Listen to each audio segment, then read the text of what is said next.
ना सदासिन्नो सदासित् तदानीं नासिद्रजो नो व्योमा परो यत् किमावरीवः कुह कस्य शर्मन्नम्भः किमासीत् गहनं गभीरं सृष्टि से पहले सत नहीं था, असत भी नहीं, अंतरिक्ष भी नहीं, आकाश भी नहीं था, छिपा था क्या, कहाँ, किसने ढका था, उस पल तो अगम अतल जल भी कहाँ था।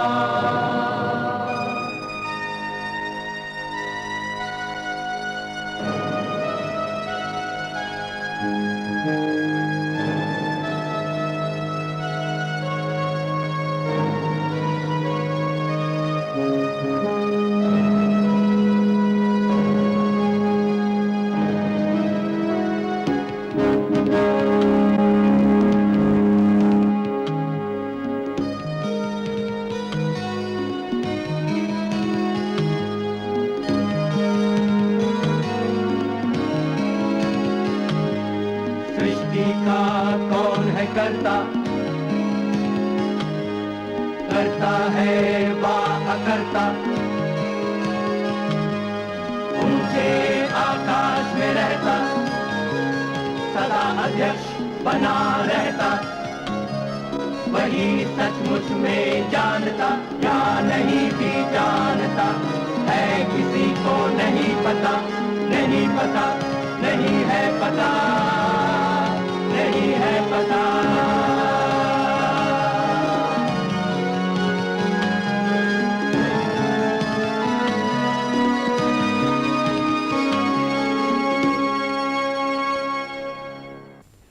1857 के विद्रोह के फौरन बाद अंग्रेजों ने मुसलमानों को खूब दबा कर रखा, क्योंकि अंग्रेजों की नजर में मुसलमान ज्यादा आक्रामक थे। फिर हिंदुस्तान पर हुक्मरान रहने की यादें भी उनमें ताजा थीं। इसके अलावा मुसलमान नई तालीम और सरकारी नौकरियों से कतराते थे, जिससे अंग्रेजों का शक और बढ़ा। अब इसके बरखिलाफ हिंदुओं ने आसानी से नई तालीम, अंग्रेजी की और सरकारी नौकरियों को स्वीकार किया और ज्यादा फर्माबरदार भी लगते थे। इसलिए 1857 तक मुसलमानों में अंग्रेजी जानने वाला मध्यम वर्ग नहीं के बराबर था, और मुस्लिम समाज का वो भाग जिसमें से मध्यम वर्ग यानी बुर्जुआई तबका उभर सकता था, अंग्रेजों से सख्त नफरत भी करता था और कदामत पसंद भी था। काफी मुखालिफतों और बहस मुबाहिसों के बाद सर सैयद अहमद खान ने मुसलमानों को अंग्रेजी तालीम की तरफ आमादा किया। उनका ख्याल था कि इस नई तालीम के जरिए ही मुसलमान पुराने ख्यालात छोड़ पाएंगे। सैयद साहब, क्या बात है भाई, खैरियत तो है? हुजूर, कलेक्टर साहब, मेम साहब और सब अंग्रेज खतरे में हैं। मुरादाबाद के नवाब महमूद खां अपनी फौज और तोपखाने के साथ आ रहे हैं। अच्छा, ठीक है, तुम चलो, मैं आता हूं।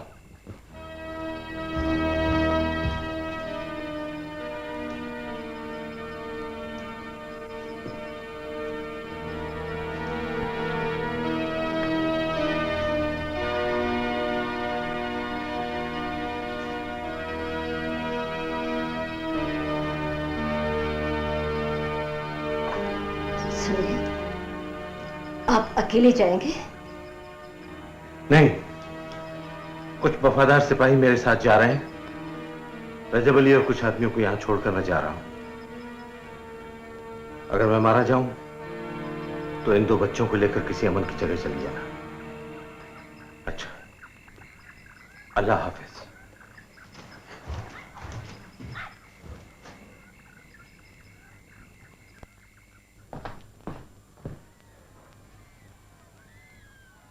घबराने की कोई बात नहीं है मिस्टर शेक्सपियर, जब तक मैं जिंदा हूं। जिस वक्त मेरी लाश आपको कोठी के बाहर पड़ी हुई मिले, वो वक्त आपके घबराने का वक्त होगा। Thank you, Mr. Khan. We shall always remember your kindness.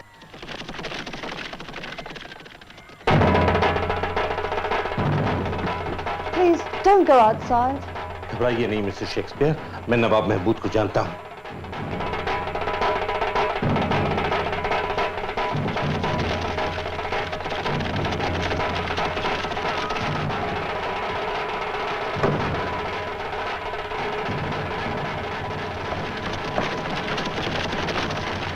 रुक जाइए नवाब साहब, ठहर जाइए। सैयद साहब, आप यहां से चले जाइए।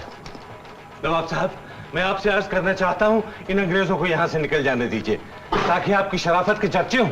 आप अंग्रेजों के नौकर हैं, इसलिए उनकी तरफदारी करते हैं। हमारे साथ शरीक हो जाइए, जितनी बड़ी जागीर चाहिए मिल जाएगी। नवाब साहब, मैं आपकी भलाई के लिए एक बात अर्ज कर देना चाहता हूं। अंग्रेज हिंदुस्तान से नहीं जाने वाले, उनकी जड़ें यहां बहुत गहरी जा चुकी हैं, और अगर चले भी गए तो आपको क्या फायदा? आप तो नवाब हैं, नवाब ही रहेंगे। इसलिए चंद बेगुनाहों के खून से क्यों अपने हाथ रखते हैं? ठीक है, कलेक्टर हमें लिख कर दे कि हमने उसकी मदद की है। मैं लिखवा कर देता हूं, आप जिम्मा लीजिए कि शेक्सपियर साहब और बाकी अंग्रेजों को हिफाजत से रोक की जाने देंगे। हम जिम्मा लेते हैं।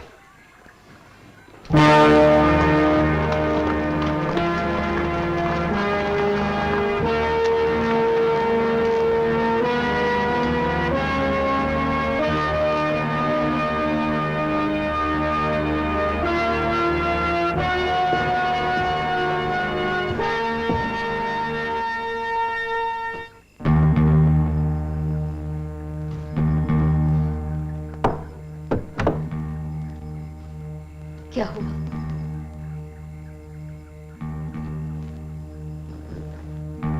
महमूद की मां, अब हमारा बिजनौर में रहना खतरनाक है।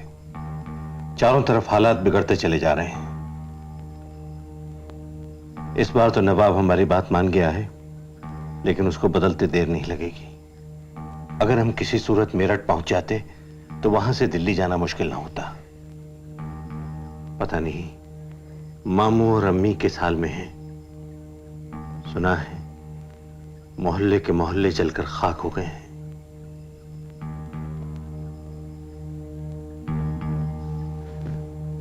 महमूद, हमीद बेटा, उठो बच्चे।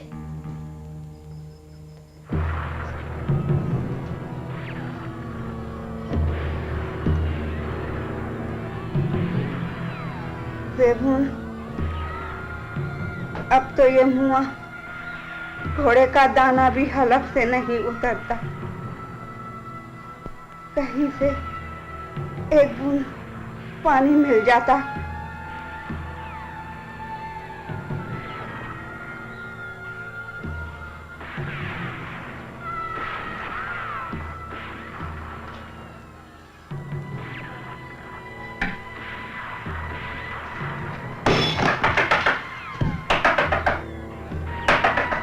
कौन है? अम्मी, मैं अहमद। अहमद, तू कैसे आ गया बेटा? अम्मी, तुम्हें लेने आया हूँ। मामू कहाँ है? सब मारे गए। तुम्हारे मामू, खालू, सारे लड़के सब शहीद हो गए। गोरी फौज ने कश्मीरी दरवाजे के हर घर को बेचराग कर दिया बेटा। तुम भी चले जाओ बेटा, अपनी जान बचाओ। हम तीनों औरतें, पर जो गुजरेगी गुजर जाएगी। अल्लाह, क्या कयामत है। पानी की शक्ल को देखे तीसरा दिन है आज। मैं लेकर आया पानी, मैं लेकर आया। उठ, देख, अहमद आया है, पानी लाने गया है। तुमने बेटे को क्यों बाहर भेज दिया? मौला, तेरी अमान में मौला। अम्मी, लीजिए, ये लीजिए पानी। सेबुन को दो पहले। उसने अपना पानी मुझे दिया था।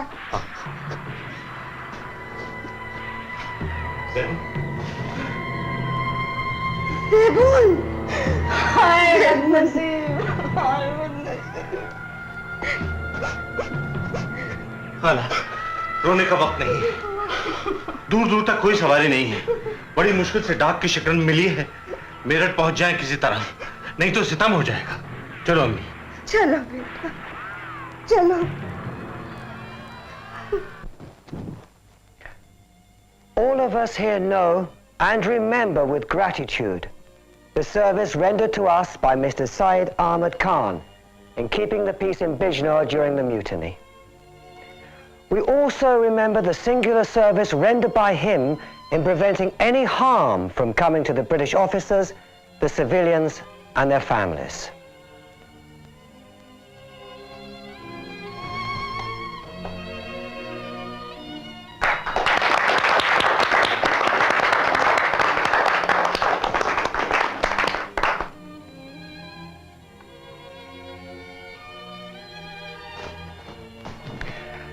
I would like to read out a message from the Viceroy on this occasion.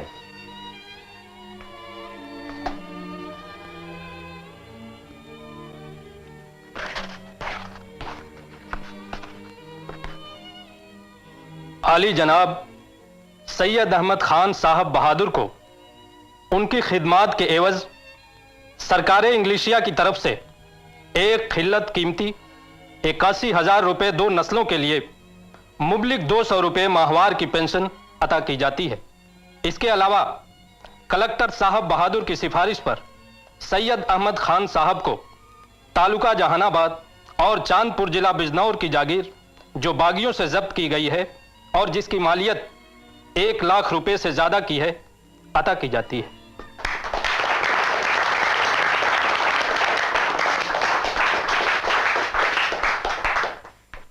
मैं अंग्रेजी हुकूमत और आप सब साहिबान का शुक्रिया अदा करता हूं, लेकिन मैं एक बहुत अदना सा इंसान हूं। मेरी जरूरतों के लिए 200 रुपया महीना पेंशन और मेरी तनख्वाह काफी है। मैं जागीर लेकर क्या करूंगा हुजूर? Mr. Khan, the British government is grateful to you. I mean, that's why you're being rewarded. साहब बहादुर, इन आंखों ने जो कुछ देखा है उसके बाद अब हिंदुस्तान में रहने का मेरा दिल नहीं करता। मैं जागीर मुझे नहीं चाहिए।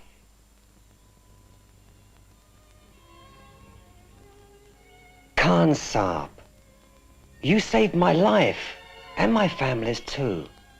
You're like a brother to me. Now tell me, why won't you accept the Jagir? हुजूर, एक भाई के खून से दूसरा भाई प्यास बुझाए, ये कैसे हो सकता है? But the land you have been given belonged to a mutineer. सरकार के नजदीक बाकी वही लोग होने चाहिए जो अब या आगे चलकर सरकार का मुकाबला करें। चंद सिपाहियों की हुक्मदुली और रियाया का आपस में फसाद बगावत कैसे कहा जाएगा? So in your opinion, the British have misunderstood the revolt?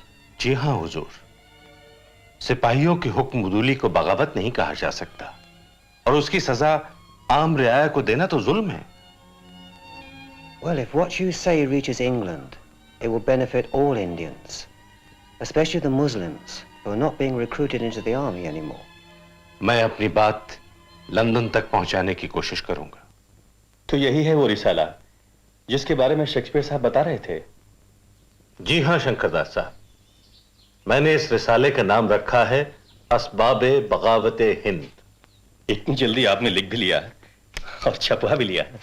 Shankardas, जब कोई चीज नजर के सामने से गुजरती है तो उसे कलम से गुजरते हुए कितनी देर लगती है? सैयद साहब, आपके ख्याल में इस बगावत का सबब क्या था? 5 बुनियादी बातें थीं जिनकी वजह से यह बगावत फैली। पहली, रियाया में गलतफहमी। हम लोगों ने अंग्रेजी सरकार की तजवीजों को गलत समझा। दूसरी, उन लोगों ने भी ऐसे कवानीन और तरीके इस्तेमाल किए जो हिंदुस्तानी मिजाज से मेल नहीं खाते थे। तीसरी, उन्हें हमारे असली हालात और परेशानियों से नावाकिफियत थी। चौथी, हिंदुओं और मुसलमानों के बारे में उन्होंने अलग अलग पॉलिसी अख्तियार की। 5वीं, फौज में बदइंतजामी, और सबसे अहम बात यह कि लेजिस्लेटिव काउंसिल में हम लोगों को शरीक न करना। ये 5 बुनियादी बातें थीं जिनकी वजह से बगावत फैली। लाखों लोग मारे गए, करोड़ों बेघर बार हो गए, और हिंदुस्तानियों पर बागी होने का कलंक हमेशा के लिए लग गया।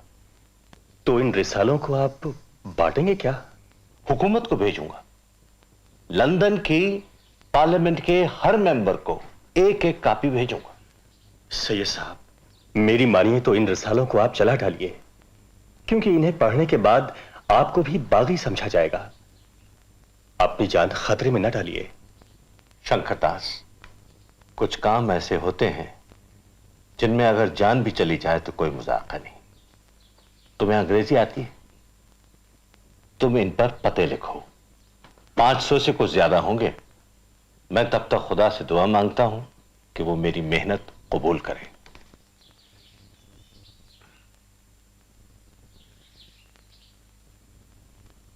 This pamphlet is enough to bring about a rebellion. You have done nothing but provoke the people against us. What you tried to say is that the Indians did not revolt of their own accord, and that the British were responsible for the mutiny. You should be punished for writing such inflammatory material. हुजूर, गुस्से में सीधी बात भी उल्टी समझी जाती है। मैंने ये रिसाला सिवा आपके हिंदुस्तान में किसी अंग्रेज को भी नहीं भेजा। अगर मैं बगावत फैलाना चाहता तो मैं पहले इसे हिंदुस्तानियों में बांटता। I have read the pamphlet and I do not find anything wrong with it. Everything that Mr. Khan has written is true. I do not agree with Mr. Beedon. What do you feel, Lord Canning? I feel the same as you, Frere. Mr. Khan has written something which will benefit us all. I understand you have started a scientific society. जी हुजूर, हिंदुस्तान में आला तालीम की रोशनी तब तक नहीं फैल सकती जब तक साइंस की किताबों का तर्जुमा देसी जुबानों में ना हो। मुसलमान अंग्रेजी पढ़ने को गुनाह समझते हैं और हिंदू उसे सिर्फ नौकरी पाने का एक जरिया। हमें अपनी तरक्की के लिए अंग्रेजी जुबान को अपनाना पड़ेगा। Yes, you are right, Mr. Khan. But since it is easier for someone to learn in their own language, then Indians should be educated in their own languages. हुजूर, मैं बड़े अदब के साथ ये अर्ज करना चाहता हूं कि अभी हमारी जुबानों ने इतनी तरक्की नहीं की है कि उनमें साइंस की तालीम दी जा सके। सरकार की पॉलिसी सही नहीं है। ये बात मैं हुजूर के सामने कह रहा हूं और अवाम के सामने भी कह सकता हूं।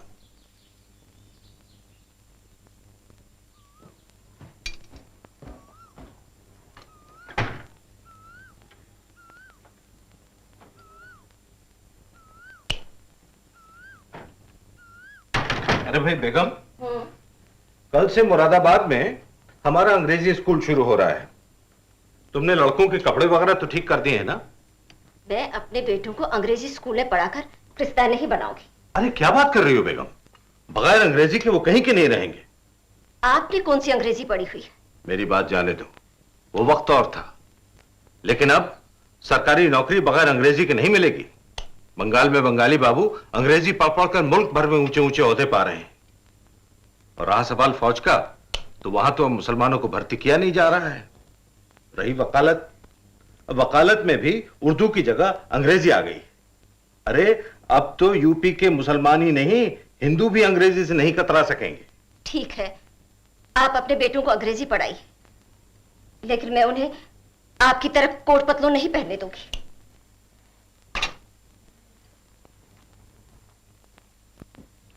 तालीम का मकसद है कि इंसान के जहन को और अक्ल को रोशनी मिले, वह हालात को समझने और सही गलत के बीच में तमीज करने के काबिल बने, कुदरत के करिश्मों पर गौर करने की कुव्वत उसमें पैदा हो, उसका इखलाक दुरुस्त हो और वो अपना काम सही ढंग से अंजाम दे सके। लेकिन हुकूमत का ख्याल है कि हिंदुस्तानियों को ऐसी तालीम की कोई जरूरत नहीं। उन्हें सिर्फ उतनी तालीम दी जानी चाहिए जितनी की रोजी रोटी कमाने के लिए जरूरी है। उनके हिसाब से उन्हें तमाम इल्म देने की कोई जरूरत नहीं, सिर्फ 2 इल्म काफी है, ज्योग्राफिया और हिसाब। दूसरा अहम मसला जुबान का है। जिन जुबानों में हिंदुस्तानियों को तालीम दी जा रही है, क्या वो जुबान इस काबिल हैं कि उनमें आला तालीम दी जा सके? यह सही है कि यूरोप वालों ने और अरबी लोगों ने अपनी अपनी जुबानों में तालीम दी, आला तालीम भी दी, लेकिन क्या हमारी जुबानें उन जुबानों का मुकाबला कर सकती हैं? मेरी साफ राय है कि देसी जुबानों में तालीम देने की अपनी पॉलिसी हुकूमत खत्म कर दे और सिर्फ अंग्रेजी मदरसे और स्कूल कायम करे, क्योंकि अंग्रेजी बिलाशुबा एक ऐसी जुबान है जिसमें हर किस्म का आला इल्म दिया जा सकता है। इससे हम हिंदुस्तानियों की यह बदगुमानी कि सरकार हमें आला तालीम नहीं देना चाहती भी खत्म हो जाएगी। इन्हीं सब बातों का ख्याल करके मैं यहां गाजीपुर में एक मदरसा कायम करने जा रहा हूं। यह मदरसा सेल्फ हेल्प यानी कि कौमी चंदे से बनेगा। इसके पैटर्न होंगे राजा हरदेव नारायण सिंह, मेरे दोस्त, और इसमें 5 जुबानें सिखाई जाएंगी: उर्दू, अंग्रेजी, अरबी, फारसी और संस्कृत। अगर अल्लाह की मदद शामिल हाल रही तो एक दिन यह मदरसा कॉलेज बनेगा इंशाअल्लाह।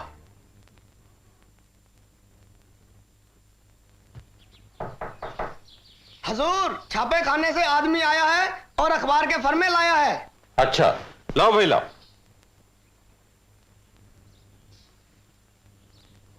ठीक, समीउल्लाह साहब, ये तहजीबुल अखलाक के 2 फर्मे हैं, वक्त मिले तो इन्हें देख लेना। ये अखबार फिर शुरू करके अब अच्छा नहीं कर रहे हैं सैयद साहब। पिछली मर्तबे भी इसी की वजह से हंगामा हुआ था। हंगामा तो हमारी तहरीर की वजह से हुआ था। एक ही बात है, आप ऐसी बातें लिखते ही क्यों हैं जो लोगों की समझ में ना आए? अगर सच लोगों की समझ में ना आए तो क्या सच बोलना छोड़ दें?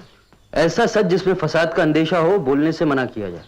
अरे भाई समीउल्लाह, मैं क्या कहता हूं?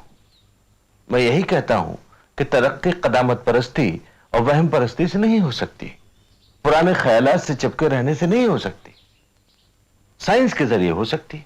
तो क्या मैं झूठ कहता हूं? और अगर मैं यह कहता हूं कि अंग्रेजों की तमाम तरक्की साइंस की वजह से हुई है तो क्या गलत कहता हूं? देखिए, साइंस और मजहब को अलग रखना ही बेहतर है।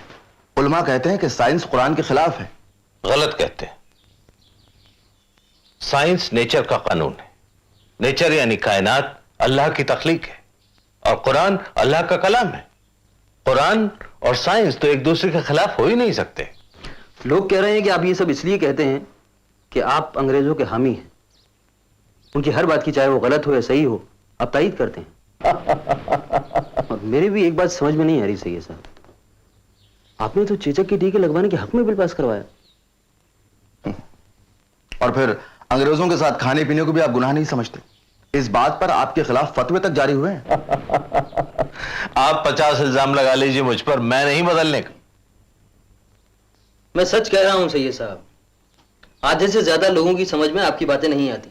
भाई मैं तो बहुत सीधी सादी जुबान में बात करता हूं। आपका मकसद समझ में नहीं आता है। ये साइंटिफिक सोसाइटियां, किताबों के तर्जुमे, लेक्चर, फिर अंग्रेजी तालीम की चर्चा, और कभी ये लिखना कि सारे मजहब एक हैं, कभी ये कहना कि तालीम मजहब से अलग है। बताइए सुनने वाला क्या समझे, आप क्या चाहते हैं? भाई मैं ये चाहता हूं कि हिंदुस्तानियों से जो कुछ छिन गया है वो उनको वापस मिले, और ये काम तालीम के बगैर नामुमकिन है। आला तालीम यहां आम तालीम बने, ये मैं चाहता हूं। मैं तो सोच रहा हूं समीउल्लाह कि महमूद को अगर स्कॉलरशिप मिल जाए तो इसके साथ मैं भी लंदन घूमाऊं। वहां जाने की क्या जरूरत है, गोरे तो हर शहर में दिखाई देते हैं। भाई समीउल्लाह, मैं गोरे देखने नहीं जा रहा हूं, मैं उनकी तरक्की देखने जा रहा हूं। मैं ये देखने जा रहा हूं कि एक छोटा सा जजीरा किस तरह दुनिया भर पर अपना परचम लहरा सकता है। मैं वहां जाकर हिंदुस्तान के लिए एक नजरिया कायम करना चाहता हूं। मैं चाहता हूं कि इस तजुर्बे से अपने मुल्क को फायदा पहुंचे। मैं उनके स्कूल कॉलेज देखकर यहां पर नई तालीम के इदारे कायम करना चाहता हूं। अब हुई बात साफ? आई, बिस्मिल्लाह करें। बिस्मिल्लाह। सर सैयद अपने बहुत से समकालीनों की तरह अंग्रेजों की सराहना करते थे और उनके यूरोप के सफर ने उन पर और भी गहरा असर छोड़ा। 19वीं सदी का पश्चिमी यूरोप अपनी तहजीब की बुलंदी पर था, इसलिए कोई हैरत की बात नहीं कि जो भी हिंदुस्तानी वहां गए वहां की शान और शौकत से चकित से रह गए। 1869 में इंग्लिस्तान से भेजे खत में से सैयद लिखते हैं, जो कुछ मैंने यहां देखा है वो हिंदुस्तान के किसी भी बाशिंदे के वहम और गुमान में भी नहीं आ सकता। इंसान में जो भी खूबियां पाई जा सकती हैं, रूहानी या दुनियावी, वो अल्लाह ताला ने यूरोप को बख्शी है और खास तौर से इंग्लिस्तान को इन खूबियों से नवाजा है। शायद सर सैयद ने बात को बढ़ा चढ़ाकर इसलिए कहा हो ताकि वो अपनी कौम को झकझोर कर आगे बढ़ने की प्रेरणा दें। यह कदम पश्चिमी तालीम की ओर ही हो सकता था। सर सैयद की जोरदार और पुरअसर शख्सियत ने मुसलमानों को यह राह अपनाने में काफी मुतासिर किया और अलीगढ़ में यूनिवर्सिटी कायम करना उनके अरमानों और उम्मीदों का एक प्रतीक बन गया। मेरा तो ख्याल है आप ये यूनिवर्सिटी बनाने का ख्याल छोड़ दें सही है। इसलिए कि सरकार ग्रांट एंड एड नहीं देगी। इसलिए भी कि यूनिवर्सिटी के लिए आप 10 लाख रुपए जमा करना चाहते हैं, वो भी उस कौम से जो बेचारी 10,000 भी नहीं दे सकती। पैसे का इंतजाम तो अल्लाह करेगा, लेकिन आप ये बताइए मोहसिन मुल्क कि हमारा मकसद क्या है? हमारा मकसद क्या सिर्फ किताबी तालीम देना है? बिल्कुल नहीं। मैं एक अलग किस्म की यूनिवर्सिटी कायम करना चाहता हूं। मैं चाहता हूं कि कैम्ब्रिज यूनिवर्सिटी की तरह हमारे बच्चों को भी हम आगे फेलोशिप दें। जब तक कौम के बच्चों के लिए आला तालीम का इंतजाम नहीं होता, कौम में लियाकत पैदा नहीं होगी। मैं चाहता हूं कि जो तालिब इल्म डिग्री हासिल कर ले, उसे उस इल्म में जिसमें कि वो दिलचस्पी रखता हो, हम आगे फेलोशिप दें। नहीं, आपका ख्याल बहुत उम्दा है सैयद साहब, लेकिन ऐसी यूनिवर्सिटी इस कौम के भरोसे पर कायम करना आसान काम नहीं है। यूनिवर्सिटी की रट लगाने से फायदा क्या है? ना नौमन तेल होगा, ना राधा नाचेगी, ना 10 लाख रुपए जमा होंगे, ना यूनिवर्सिटी बनेगी। भाई इनायत रसूल, आप इतनी जल्दी मायूस ना हुआ करें। ये मायूसी की बात नहीं है सैयद साहब, हकीकत है। मैं खुद चाहता हूं कि कौम के बच्चे पढ़ें, लेकिन मैं उन्हें अंग्रेज बनाने के खिलाफ हूं। आप वही बात कर रहे हैं जो हमारे दुश्मन करते हैं। हम दुश्मनों को मौका देते हैं तभी तो वो ऐसी बातें करते हैं। लोगों को शक है कि आप तालिब इल्मों पर अपने नजरिए ख्याल थोपकर उन्हें लामज़ब कर देंगे। ठीक, मेरा तालिब इल्मों से कोई वास्ता नहीं रहेगा। मैं सिर्फ इमारत बनवाऊंगा, जरूरत का सामान मुहैया करूंगा और यूनिवर्सिटी की स्कीम पूरी करूंगा। देखिए, फिलहाल हमें लोगों की जबानें बंद करने के लिए नमूने के तौर पर एक मदरसा खोलना चाहिए, ताकि लोगों को कम से कम यह तो पता चले कि आखिर हम चाहते क्या हैं। जो तरक्की करके कॉलेज भी बन सकता है। ठीक है, मगर मैं उसे मदरसा या कॉलेज नहीं कहूंगा, दारुल उलूम कहूंगा, यूनिवर्सिटी। वो तो बात की बात है, पहले ये तो हो। ठीक है, न हो ताबे परवाज गर आसमां तक, तो वहां तक उड़े और रसाई जहां तक। सुभान अल्लाह। अब सुभान अल्लाह को छोड़िए, चंदा जमा करने की बात सोचिए। मेरा ख्याल है हमें अखबारात में ऐलान करवाने चाहिए, जलसे करने चाहिए और इश्तिहार बांटने चाहिए। अरे हाँ, हमारा अपना अखबार तहजीबुल अखलाक फिर से क्यों न शुरू किया जाए? लेकिन आपने इसमें मजमून लिखा तो लोग फिर मारेंगे पत्थर। अरे भाई, पत्थर की तो हमें जरूरत है इमारत बनाने के लिए। सैयद साहब, इस तरह से चंदा जमा नहीं होगा। फिर किस तरह देंगे? आलिमों से कहलवाया जाए कि ऐसे मदरसे के लिए चंदा देना जायज है। ये डिप्टी कलेक्टर कानपुर मौलवी इमदादुल अली का बयान सुनिए। जो आलिम ये कहते हैं कि इस मदरसे के लिए चंदा देना जायज है, वो झूठे हैं। मगर मैं तो कहता हूं कि आलिमों के नाम से ये बयान ही झूठा है, क्योंकि जो लोग अलीगढ़ में मदरसा बनाना चाहते हैं वो मुसलमान नहीं हैं। फिर एक और मौलवी फरमाते हैं, मदरसे में सर सैयद अहमद खां का बुत होगा, जी हाँ, मुसलमानों के मदरसे में बुत लगेगा। सर सैयद के साथियों की क़द्दाए आदम तस्वीरें लगेंगी। मुसलमानों की तालीमगाह में तस्वीरें, नाउज़ुबिल्लाह नाउज़ुबिल्लाह।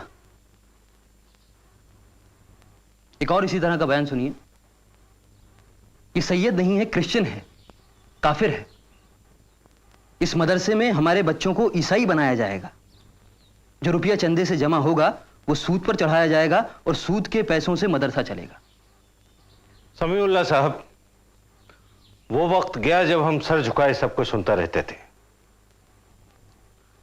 असल में अब कागज के घोड़े दौड़ाने से काम नहीं चलेगा। हमारे कमेटी के मेंबरों को खुद शहर शहर, जिला जिला जाकर लोगों के दिलों में जोश पैदा करना पड़ेगा। और इस काम में फुर्सत और मेहनत के अलावा रुपए की दरकार होगी। और कमेटी, याद रखिए, एक पैसा नहीं देगी। रुपया भी हमें अपनी जेब से खर्च करना होगा और हम ये कर दिखाएंगे और इंशाअल्लाह इन दुश्मनों को नीचा दिखाएंगे। है मदरसा अलीगढ़ में एक हुआ मुकर्रर, है मदरसा अलीगढ़ में एक हुआ मुकर्रर, जिसको किया है जारी इस्लामियों ने मिलकर। हर इल्मो हर जुबां की, हर इल्मो हर जुबां की तालीम होगी इसमें, सब मदरसों से अच्छी, सब कॉलेजों से बेहतर। अंग्रेजी आम होगी तालीम में, मगर हां मजहब की खास होगी तालीम ए बिरादर। है जिस्म मदरसे का अंग्रेजी और उसमें तालीम में मजहबी है बस जान के बराबर। इस मदरसे के बानी की वजह भी है ऐसी, इस मदरसे के बानी की वजह भी है ऐसी, जिससे सबूत होगा कायदे का अक्सर। पतलून व कोट उनका, पतलून वो कोट उनका मलबूसे जाहिरी है, पर शरह अहमदी का जुब्बा है जां के अंदर। सरकार की भलाई, सरकार की भलाई इस्लामियों की खातिर क्या क्या नहीं किया है इस ढब से मिल मिलाकर। था दुश्मनों का रेला, था दुश्मनों का रेला, इस पर भी उसने लेकिन दिखला दिया हुब्बे कौमी ये मदरसा बनाकर।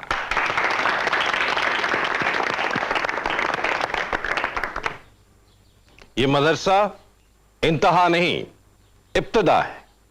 इसको कायम करने का यह मकसद है कि जो लोग मुझे कोसते हैं, गालियां देते हैं, नेचरी कहते हैं, बहकाने वाला बताते हैं, वो खुद देख लें आकर कि हम किस तरह की तालीम उनके बच्चों को देना चाहते हैं, उन्हें क्या सिखाना चाहते हैं। यह छोटा सा मदरसा जो हम खोलने जा रहे हैं, अल्लाह के फजल से एक दिन आलीशान यूनिवर्सिटी बनेगा। मैंने कलेक्टर साहब जनाब हेनरी लॉरेंस को एक दरख्वास्त दी। यह दरख्वास्त कलेक्टर साहब ने अंग्रेजी हुकूमत को भेज भी दी, जिसमें हमने कहा है कि ये जो 74 एकड़ जमीन बेकार पड़ी है वो हमें यूनिवर्सिटी बनाने के लिए दे दी जाए। अगर उतनी नहीं तो कम से कम इतनी जमीन जरूर दी जाए जिसमें हम एक अच्छा कॉलेज बना सकें। बाकी जमीन तो हम कौमी चंदे से खरीद लेंगे।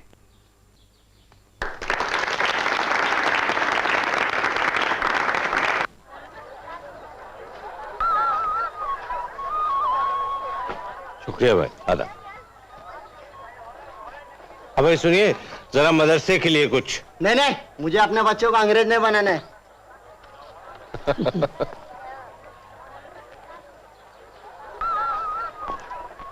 लाओ बीबी।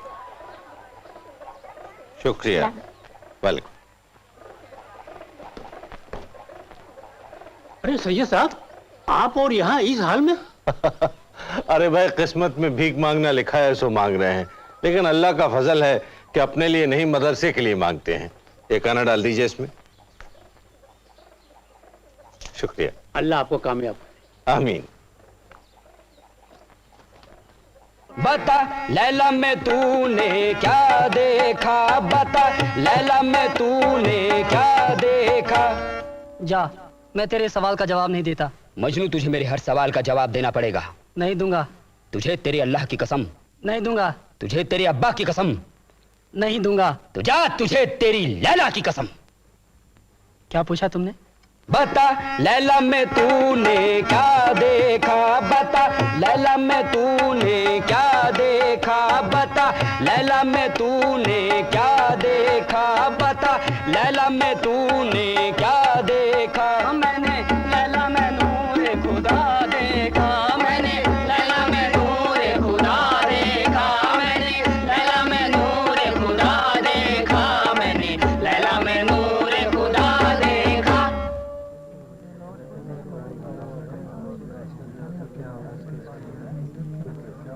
मुझे यहां स्टेज पर देखकर कौन लोग खुश नहीं?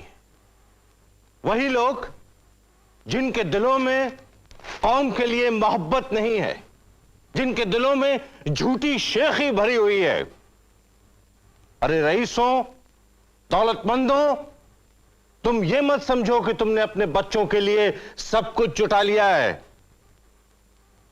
तुमसे पहले भी बहुत से लोगों ने ऐसा सोचा था, लेकिन आज उनके बच्चों का क्या हाल है? यह हाल है कि हम उनके लिए स्टेज पर खड़े हुए हैं। आप मुझे काफिर समझते हैं, गद्दार समझते हैं, समझिए। लेकिन अगर कोई काफिर अपने हाथों से आपके लिए मस्जिद बनाता है, तो क्या आप उस मस्जिद को ढा देते? कुछ काफिर को ये मस्जिद, ये मदरसे बना लेने दीजिए। मेरी मेहनत पर रहम कीजिए।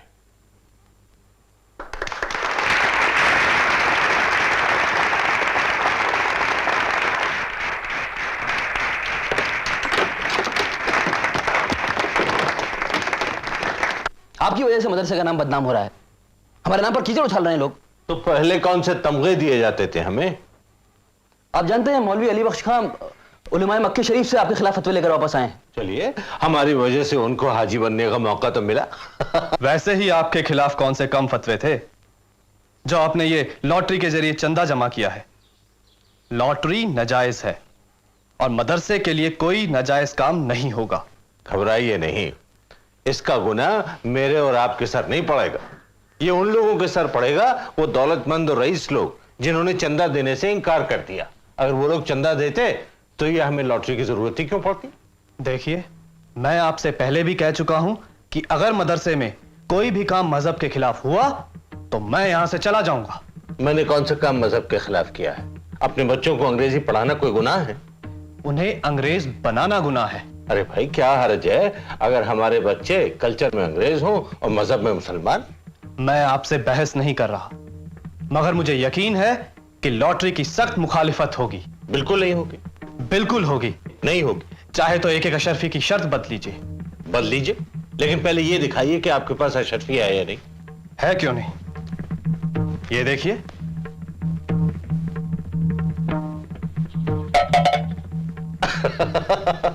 अब देखिए, मैंने आपको गुनाहगार होने से बचा लिया, क्योंकि शर्त बदना लॉटरी से बड़ा गुनाह है। अब निकालिए एक और अशरफी।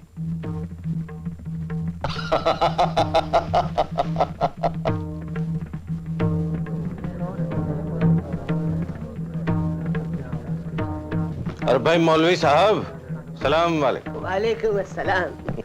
भाई, हम तो आपको चंदा देते देते थक गए। मौलवी साहब, अब कोई दिन में हम मर जाएंगे, उसके बाद आपसे कौन चंदा मांगेगा? खुदा के वास्ते मरने की बात मत कीजिए। लीजिए, चंदा ले लीजिए। अगर आप मर गए भाई तो ये यूनिवर्सिटी कौन बनाएगा? खुदा हाफिज। ये कॉलेज आज जिसका संगे बुनियाद रखा गया है, एक तवील अरसे से मेरी जिंदगी का वाहिद मकसद रहा है। हमारी तमाम मुसीबतों और हमारी तरक्की का एक ही रास्ता है, एक ही हल है, तालीम। एक ऐसी तालीम जो सही मानों में तालीम हो, मेरी जिंदगी का मकसद रहा है। यह सच है कि ये मोहम्मदन एंग्लो ओरिएंटल कॉलेज किसी हद तक मेरी हकीर कोशिशों का नतीजा है, लेकिन मैं अकेला क्या करता? अगर मेरे हाथ ना होते, मेरे साथी ना होते, तो शायद इस ख्वाब को हकीकत में तब्दील करना मेरे लिए दुश्वार होता। मुझे यकीन है कि इस कॉलेज की कामयाबी का सेहरा मुझसे कहीं ज्यादा मेरे साथियों के सर पर है।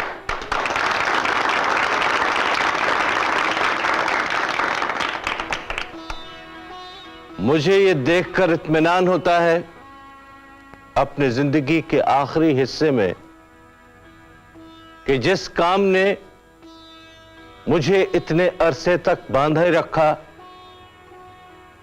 उस काम ने एक तरफ मुझे मेरे हमवतनों की हमदर्दी दिलाई, तो दूसरी तरफ अंग्रेज हुक्मरानों की हिमायत भी। कुछ अरसा जाता है, मैं आप लोगों के बीच में नहीं रहूंगा, लेकिन अगर अल्लाह ने चाहा तो ये कॉलेज तरक्की करता रहेगा और मेरे हमवतनों को तालीम की दौलत से माला माल करता रहेगा। शुक्रिया।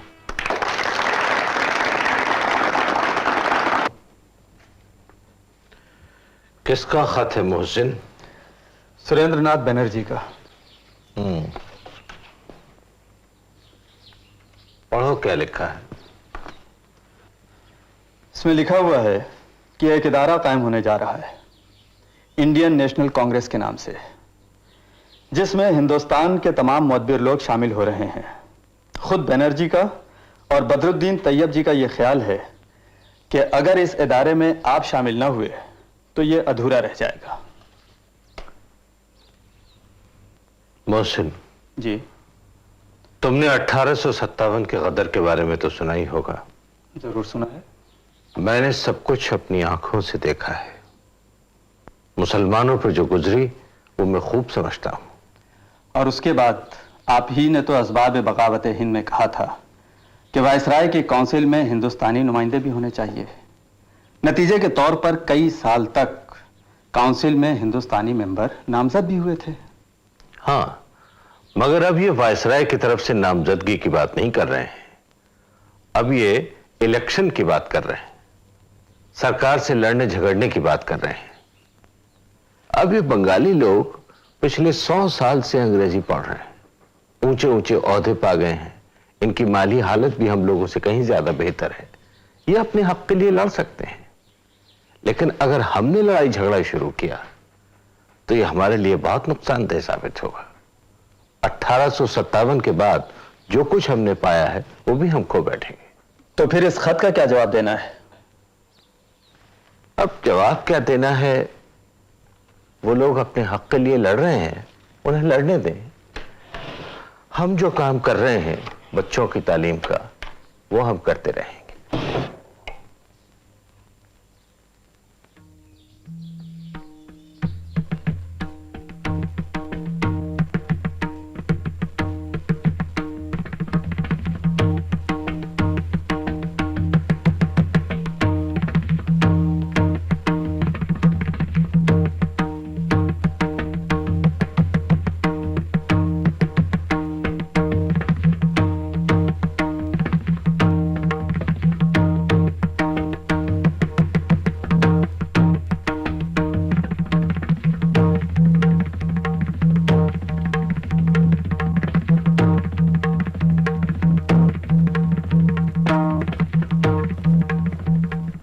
पश्चिमी तालीम पर ही पूरा जोर देने का सर सैयद का फैसला बिल्कुल सही था। उसके बिना मुसलमान नए राष्ट्रीय आंदोलन में अपनी मुनासिब जगह नहीं ले सकते थे और हमेशा हिंदुओं के छुट भैये बने रहते, क्योंकि हिंदुओं की आर्थिक हालत और तालीम उनसे ज्यादा विकसित थी। सर सैयद की सरगर्मियां हालांकि अब हमें बहुत साधारण लगती हैं, उस जमाने के लिए सही इनकलाबी दिशा में एक कदम था। वैसे उस जमाने के मुसलमान और हिंदू दोनों नरमवादी भी थे और अंग्रेजी शासन पर निर्भर भी। सर सैयद का नरमवाद उस जमींदार वर्ग से वाबस्ता था जिसमें मुट्ठी भर के खुशहाल मुसलमान शामिल थे।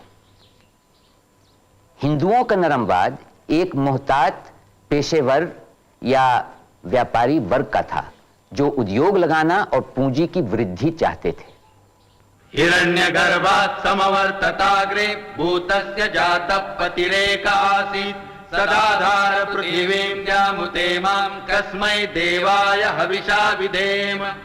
वह था हिरण्यगर्भ सृष्टि से पहले विद्यमान, वही तो सारे भूत जात का स्वामी महान, जो है अस्तित्वमान धरती आसमान धारण कर। ऐसे किस देवता की उपासना करें हम हवि देकर, जिसके बल पर तेजोमय है अंबर, पृथ्वी हरी भरी स्थापित सिर, स्वर्ग और सूरज भी स्थिर। ऐसे किस देवता की उपासना करें हम हवि देकर, गर्भ में अपने अग्नि धारण कर पैदा कर, व्यापा था जल इधर उधर नीचे ऊपर, जगा जो देवों का एकमेव प्राण बनकर। ऐसे किस देवता की उपासना करें हम हवि देकर। ओ सृष्टि निर्माता स्वर्ग रचयिता पूर्वज रक्षा कर, सत्य धर्म पालक अतुल जन नियामक रक्षा कर। फैली है दिशाएं बाहु जैसी उसकी सब में सब पर, ऐसे ही देवता की उपासना करें हम हवि देकर। ऐसे ही देवता की उपासना करें हम हवि देकर।